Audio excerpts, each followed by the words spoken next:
Welcome to our deep dive.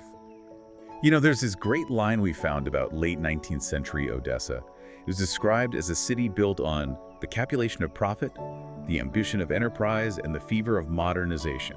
It was just this hotbed of commercial energy, and in that environment you get these figures who really understood how to turn market presence into real social power. Exactly. And that's who we're focusing on today.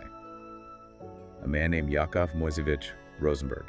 His career is just this stunning blueprint for how to climb the social ladder. It really is. I mean, we're going to trace his journey from being a top-tier merchant in, well, the essential spirits trade. Vodka, basically. Right, vodka. And then he makes this incredible leap into producing luxury sparkling wine. It's a masterclass in ambition and how to use wealth to change your entire status. So our mission today is to unpack that. We're going to look at the smart decisions behind his brand, the power he built up, and the much darker side of what happens when that power goes unchecked. We're talking ambition, we're talking capital and consequence. It's a fascinating story. Okay, let's unpack this. Where does he even start? Well, to understand Rozenberg, you first have to understand the merchant guilds.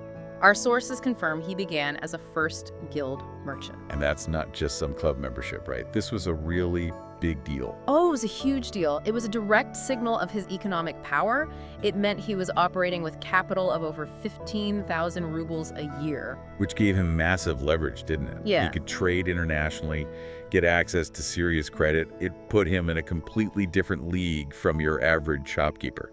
Exactly. So his first big venture wasn't some small-time operation. He went straight for what one source calls the vital business of all times. Liquor products. So high-proof spirits, vodka, and liquors. The stuff everyone in Odessa society, rich or poor, was buying. He wasn't selling a luxury item at this point. He was selling the city's fuel, in a way. And we could even place him on a map back then.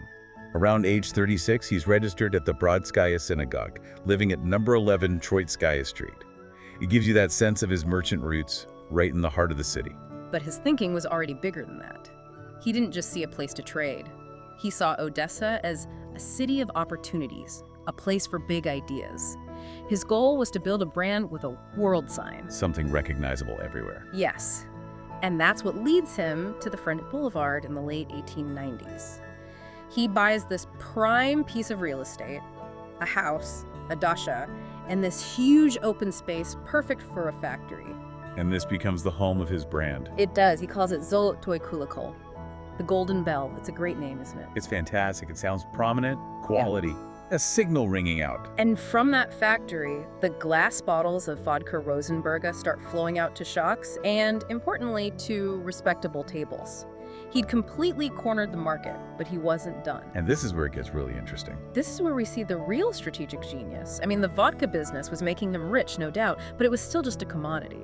For true elite status, he needed to get into luxury. It's that classic move. Once you've secured the bread, the everyday necessity, you use that base to get into the celebration.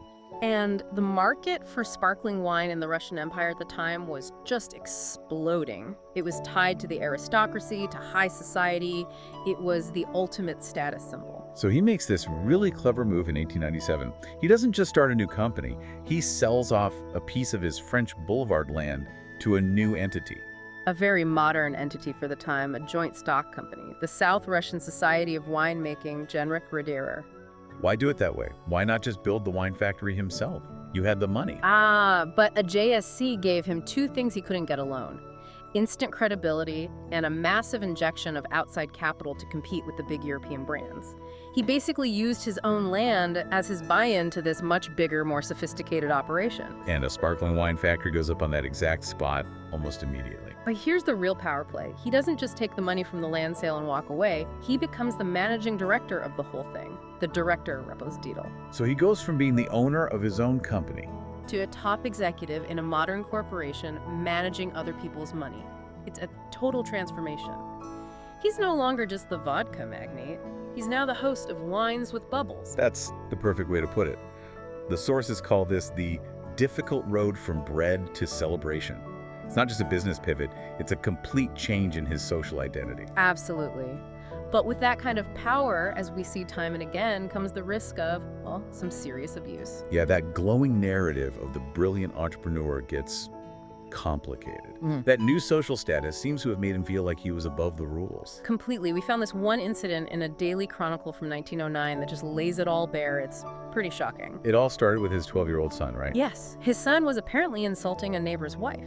The woman's brother-in-law, a student named Kat, went to Rozenberg to ask him, neighbor to neighbor, to please control his child. A perfectly reasonable request. You'd think so.